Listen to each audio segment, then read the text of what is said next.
लिङ्गाष्टकम्। ब्रह्ममुरारिसुरार्चितलिङ्गं निर्मलभासितशोभितलिङ्गं जन्मजदुःखविनाशकलिङ्गं तत्प्रणमामि सदा शिवलिङ्गं। देवमुनिप्रवरार्चितलिङ्गं कामदहनकरुणाकरलिङ्गं रावणदर्पविनाशकलिङ्गं तत्प्रणमामि सदा शिवलिङ्गं।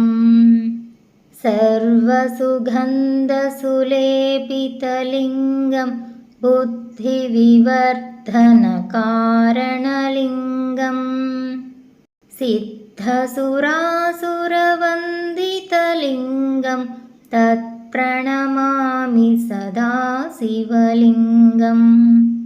कनकमहामणिभूषितलिङ्गं फणिपतिवेष्टितशोभितलिङ्गं दक्षसुयज्ञविनाशनलिङ्गं तत्प्रणमामि सदा शिवलिङ्गं।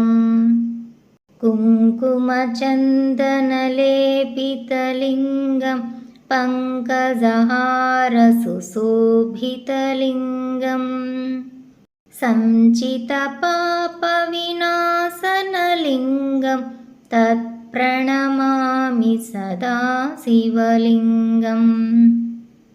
देवगणार्चितसेवितलिङ्गं भावैर्भक्तिभिरेवचलिङ्गं दिनकरकोटिप्रभाकरलिङ्गं तत्प्रणमामि सदा शिवलिङ्गम्।